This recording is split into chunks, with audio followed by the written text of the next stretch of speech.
Push record, brother, and let her rip. Okay, well, I'd like to really talk about 1 John 5:7, and that's a verse that's highly disputed, and there's lots of misinformation out there. James White, of course, is very opposed to this verse. He claims that it's not authentic. But it's 1 John 5:7, and it's about the Father, the Word, and the Holy Ghost, and these three are one. So I'm going to read 1 John 5:7 through 8 out of the King James Bible, and then you'll hear it out of the ESV and the NIV and New American Standard. So it says, "For there are three that bear record." Now here, these are all words that are taken out. In heaven, the Father, the Word, and the Holy Ghost, and these three are one. And there are three that bear witness in earth. So all of those words are taken out. And they pick up again with the Spirit and the water and the blood, and these three agree in one. So here's the ESV. "For there are three that testify, the Spirit and the water and the blood, and these three agree."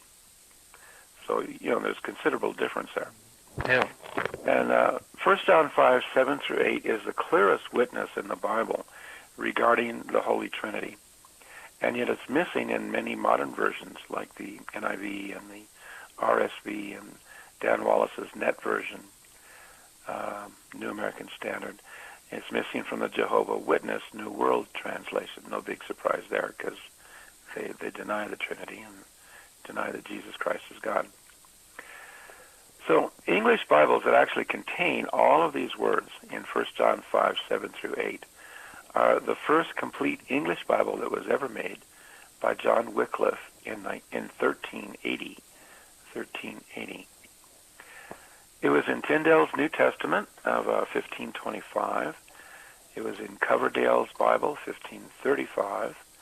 The Great Bible, 1540. Matthew's Bible, 1549.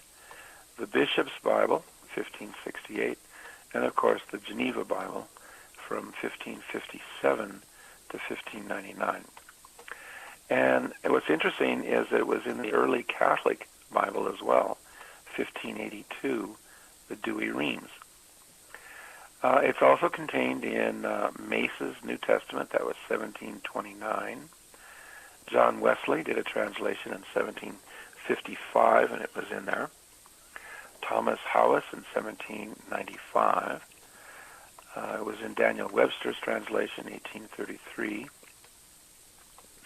James Murdoch did a translation of the Syriac Peshitta in 1852, and it was contained in there. So for there are three that testify in heaven, the Father, the Word, and the Holy Spirit, and these three are one. It was in Julius Smith's translation, 1855. And then there's a Calvin Translation Society, and they translated John Calvin's version in 1856, and it contains the verse. And so does Young's Literal, done in 1898. It's interesting because, excuse me, I want to get to, John Calvin and John Gill, because James White, as you probably know, is a strong Calvinist, and he opposes this verse, and yet John Calvin himself, as well as John Gill, both of whom will... You okay? Oh, yeah, I'm fine. What happened? Oh, you hit something on the phone. Oh, I'm sorry. Okay. Yeah. Anyway, both of them are strong Calvinists, and John Calvin himself strongly believed that this was part of Scripture. So I just think that's kind of interesting. All the words, again, are found in the New King James of 1982, the New Life Bible, 1969, Green's Literal Translation in 2000. It's in the Amplified Bible, 1987, and that's interesting because the Lockman Foundation printed the Amplified Bible, and yet they do the New American Standard as well, and they took it out of that one. It's in the 2009 Catholic Public Domain version. It's in the Heritage Bible of 2003, the Complete Apostles Bible, 2005, the 2010 English Jubilee Bible. It's in the Third Millennium Bible, 1998. It's in Sawyer's New Testament, 2008. And it's in the Knox Bible of 2012. Now, the Catholic connection, I have the little section here, and I think this is really interesting about, because, you know, the Catholics and the Jesuits are, the Counter-Reformation is just to bring confusion and try to destroy the final authority of Scripture, which they refer to as the paper pope of Protestantism. And so, you know, there were combined efforts there to try to destroy, you know, the faith that this is accurate and authentic. So the entire reading was included in the earlier Catholic Bibles like the 1582 Douay Rheims, and it was even in the Douay version of 1950. So you've got all of those words are in there. But it was removed in the later Catholic versions like the St. Joseph, and that was in 1970, and the New Jerusalem Bible in 1985. They took it out. But once again, in 2009, there's a new Catholic Bible that's come out.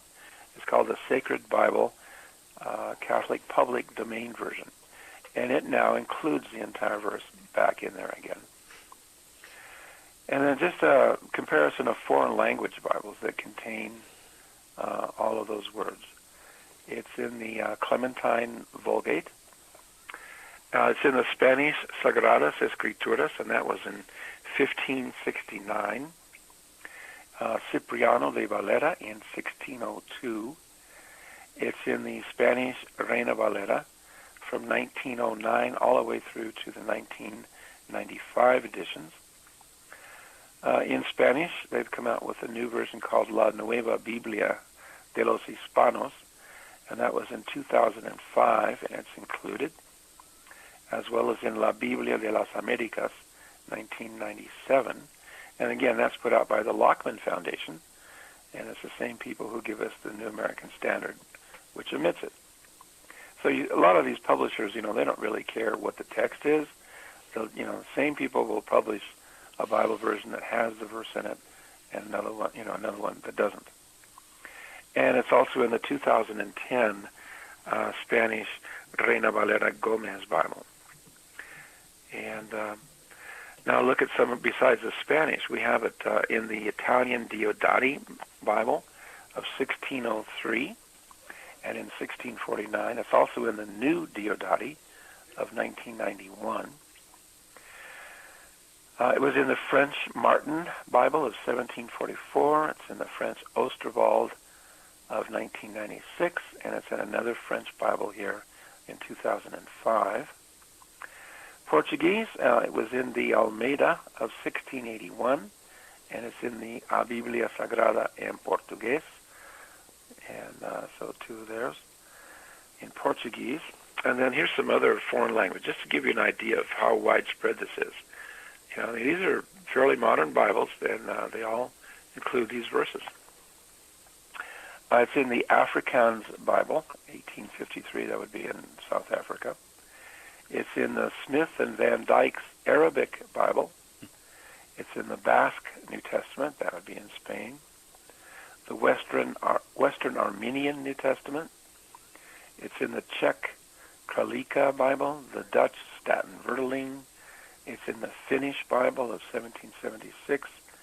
It's in the Hungarian Karoli Bible, a modern version in Hungarian language. Icelandic Bible, 1981. It's in the Latvian, the Maori, the Lithuanian, and it's in the Tagalog Ang Salita in Dios Bible of 1998. So the Tagalog Bible. Here's some more. It's in the Romanian Cornilescu Bible, and in the 2009 Romanian Fidela Bible, the Russian Synodal, the Russian Victor Zuromsky. It's in the German Schlachter Bible of 2000, the Czech BKR Bible, Ukrainian Kulish Bible, the Vietnamese Bible, 1934. It's in the Ukrainian New Testament, and it's in the modern Greek Bible and in the modern Hebrew Bible. So you can get a modern Hebrew Bible, which of course includes the New Testament, and it's in there. Now here's just a partial list of those who contended for the authenticity of this verse. Cyprian. Now Cyprian quoted it back in 250 A.D. Now you keep in mind that that's the earliest witness that we have, and here's a quote that Cyprian made, where he says, "As it is written, these three are one." Now there's only one place where it's written, "These three are one."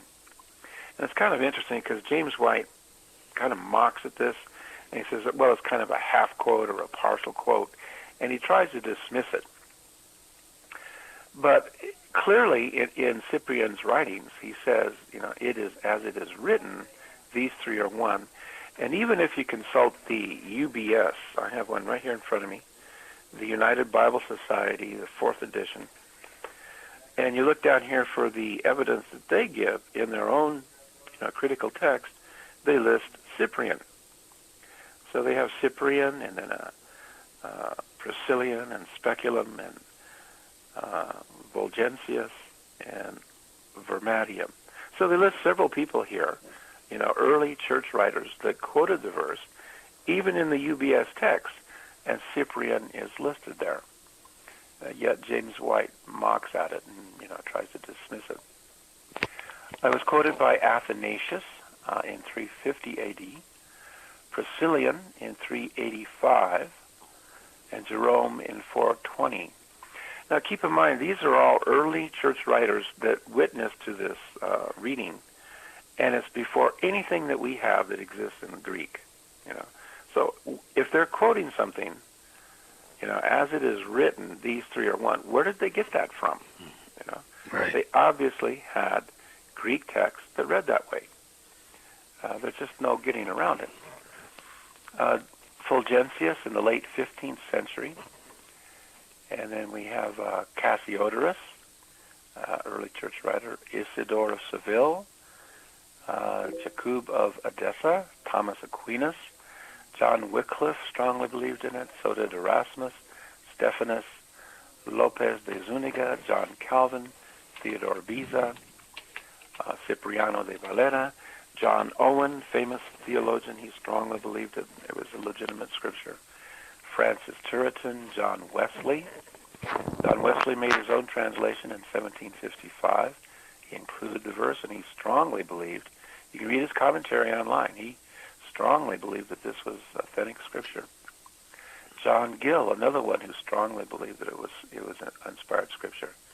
Matthew Henry, Andrew Fuller, Thomas Middleton, Louis Gosson, Frederick Nolan, Robert L. Dabney, Floyd Jones, George Ricker Berry, Edward F. Hills, Michael Maynard. Michael Maynard, I don't know if you've heard of him, but he's written a book. It's called, I have actually a copy of it. It's called A History of the Debate over 1 John 5, 7 through 8. And it's a pretty good book. It really goes into great detail about a lot of the early witnesses to this text. And, of course, he strongly believed that it was inspired scripture. So those who say that the verse is not part of the Holy Scripture will often say that it's not found in the majority of the Greek manuscripts, and for this reason it shouldn't be included. Well, it is true that in heaven the Father, the Word, and the Holy Ghost, and these three are one, and there are three that bear witness in earth. They're not found in the majority of the remaining Greek manuscripts that exist today. But most of the manuscripts that ever existed are not with us today, and there's much and weighty evidence for its inclusion. It's kind of interesting that Michael Maynard points this out in his book, that there are only 5 remaining Greek manuscripts that even contain the epistle of 1 John, in whole or in part, that date from the 7th century or before. So think about that a minute. From the 7th century or before, there are only 5 remaining Greek manuscripts that have 1 John, either in part or in whole in it. And it's interesting that of these 5 partial Greek witnesses, only 2 of them agree with each other when you look at 1 John 5, 6 through 8. So you take 3 verses there, 1 John 5, 6 through 8. Sinaiticus and Vaticanus are 2 of them, but Sinaiticus doesn't agree with Vaticanus or Alexandrinus or with 0296. So Sinaiticus and Alexandrinus both say came by water and blood and spirit. They add the words and spirit in verse 6 instead of by water and by blood. And then Alexandrinus departs from everybody else, and it says not by water only, but by water and the spirit when he goes on, and not by water only, but by water and the blood. So instead of saying and by water and the blood, the Alexandrinus says by water and the spirit. And then the other one, 0296, which is an old one, it omits the verb are in verse 7, and it has the unique word order of by water and spirit and blood in verse 6. So here we have 5, of these manuscripts that exist from the 7th century or before, and there are only 2 of them that agree among themselves. So you really see that there was a lot of confusion regarding what the verses mean. What does it mean, came by water and by blood? There are at least 4 or 5 different interpretations, of what that might mean. And then you see that, this particular area of Scripture apparently was really being tampered with very early on.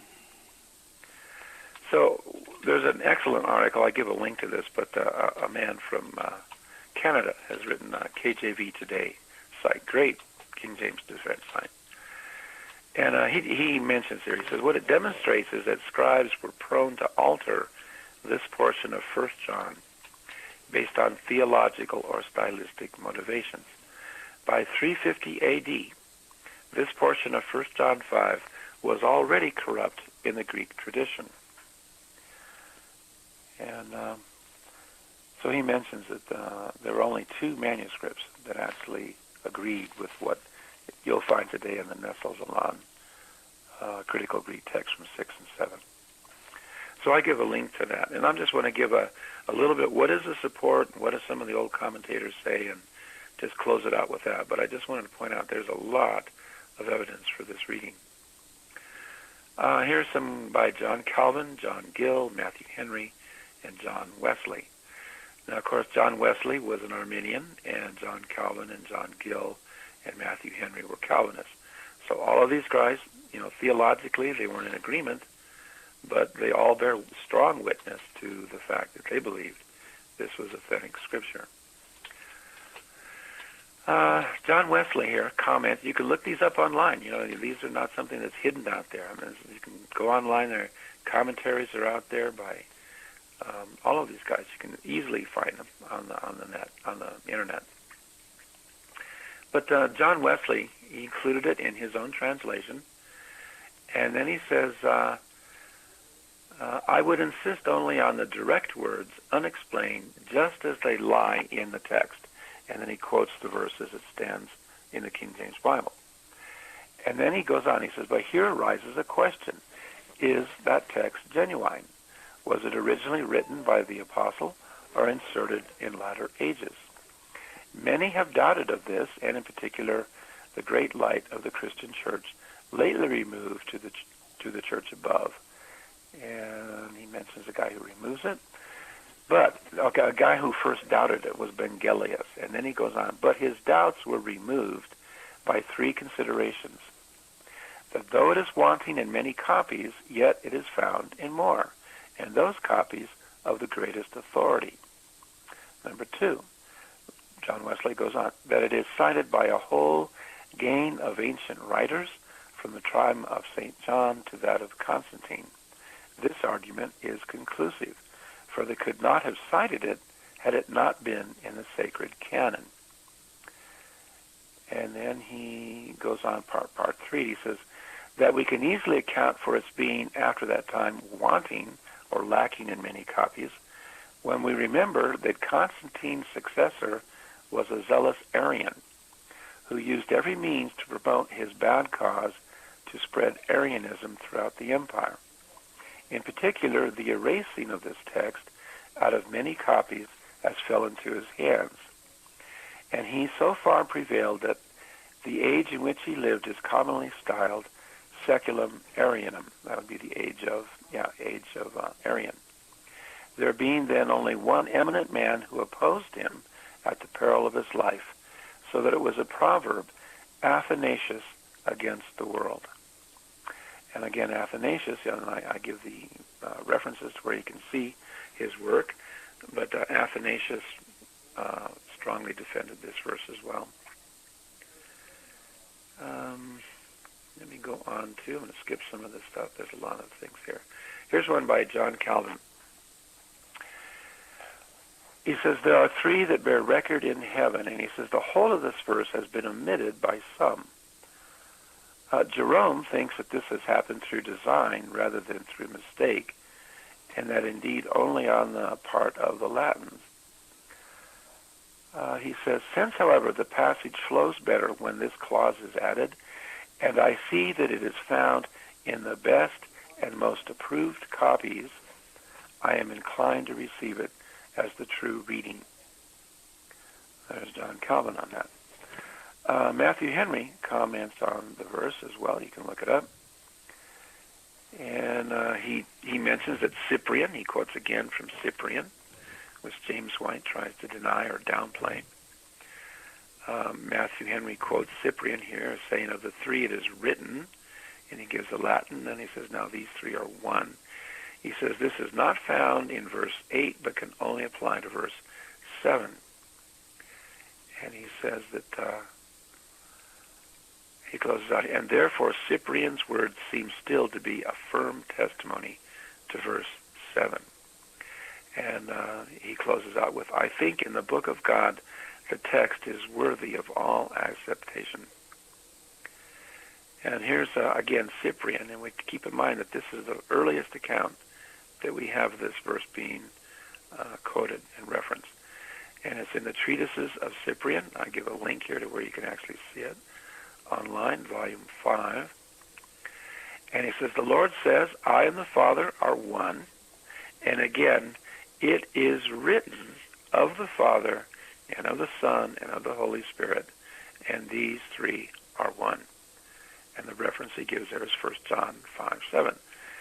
There's no other place that it is written in those words. And let's see. Okay, I mentioned that about even in the UBS Greek text, 4th edition, it notes that the comma, or this section in 1 John 5:7, is attested by the Latin Church Fathers Cyprian and Priscillian, who was in 385, the Speculum, which is the 5th century, for Veridimum, which is from 450, 480, and Fulgentius from 553, as well as a few manuscripts. The UBS 3rd edition, sometimes, they'll put names in. They keep changing the references down at the bottom, and the UBS 3rd edition also lists these three men, Veridimum, Cassian, and Ansbert. And Veridimum was an anti-Arian work compiled by an unknown writer in 380 A.D. And it states, and John the Evangelist says, and there are three who give testimony in heaven, the Father, the Word, and the Spirit, and these three are one. He's quoting it from 380. And then we have Cassian in 435, again another one, and Cassiodorus in 580 A.D., and a host of other African and Western bishops in subsequent centuries have cited this section of Scripture. John Gill, okay, I'm going to quote him and basically kind of close out, but I just want to show there's a lot of evidence for this reading. John Gill, of course, he says here, let's see, he says, as to it being wanting or lacking in some Greek manuscripts, as the Alexandrian and others, It need only be said that it is to be found in many others. It is in an old British copy and in the Complutensian edition, and compilers of which made use of various copies. Speaking of the citations of the early church fathers, John Gill continues, and yet, after all, certain it is that it is cited by many of them, by Fulgentius in the beginning of the 6th century against the Arians, without any scruple or hesitation. And Jerome, as before observed, has it in his translation made in the latter end of the 4th century. It is cited by Athanasius about the year 350, and before him by Cyprian, there's Cyprian again, in the middle of the 3rd century about the year 250 A.D. And it is referred to by Tertullian about the year 200, which was within 100 years or little more of the writing of the epistle, which may be enough to satisfy anyone of the genuineness of this passage. And besides, there never was any dispute about it till Erasmus left it out of the first edition of his translation of the New Testament, and yet he himself, upon the credit of the old British copy before mentioned, put it into another edition of his translation.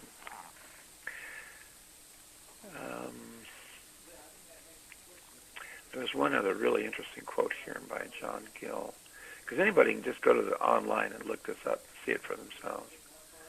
But he mentions, John Gill does, that it's also found in 9 of the 16 copies of 1 John that Stephanus had.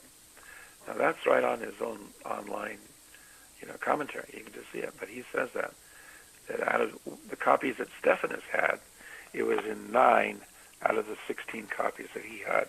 But where are these 9 copies? They don't exist today. We just don't have them. But that doesn't mean that at one time they did not. And so just basically there's a lot of historic evidence for this. And you see in the sovereignty of God that it was in all English Bibles. The very first one that was put together and hand-copied out, but the complete Bible of Wycliffe in 1380.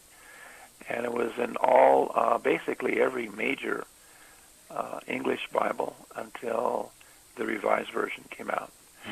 And then again, like you see even among the Catholic Bibles, it was in the first Catholic Douay Reims in 1582, again in 1610. It was in the 1950 Douay. And it wasn't until about 1968 that they took it out of the Jerusalem Bible, and then 1970 the St. Joseph. But then once again in 2009, they've gone back and put it back in. And you just see this constant going back and forth, back and forth. But no, there's strong historical evidence for the legitimacy of this verse, and it's the strongest verse in the Bible on the Trinity. Amen. The Trinity. Mm-hmm. Amen. That's good. So I give some links here. There's some great articles out there. There's just a lot of misinformation. People who oppose this, they just ignore a lot of these historic quotes and try to deny it, or, well, that's not really true. It didn't really happen. And there's just a lot of confusion out there about this. But I firmly believe it is inspired Scripture. Right. Yeah, I agree. Absolutely. I was just thinking of a title, brother. James White mocks the following Bibles. Let's see. Well, I'll have to juggle it around a little bit. But in 1 John 5 through 8. And then what I would like to do, because you have all this text on one of your links that you just went through. Sure. I'll go through and I'll pick out those Bibles that you mentioned where it is, and the weight of that. Oh, there's a ton of them. These are from the very first English Bibles all the way up to today, but foreign language Bibles all over the world, have that verse in it. And yeah, that's good. As you were presenting it, I was thinking of a scale, and all the things that you mentioned, all the Bibles on one side that have that verse, and then James White and his little bitty scenario on the other.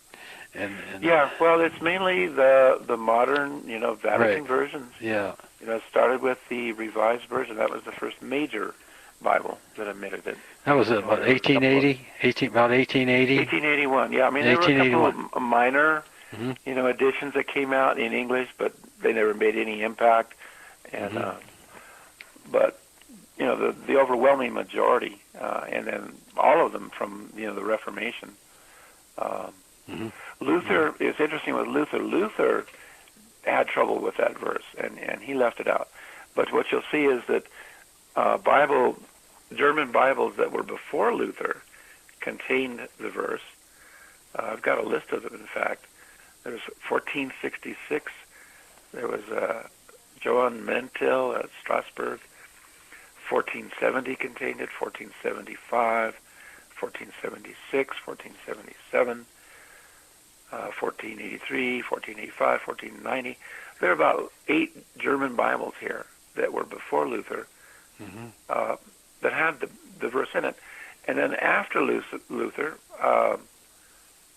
other German Bibles, in fact, they started putting it in later copies of Luther's Bible. He didn't himself, but those people who kept repeating, the Luther Bible, they put it back in.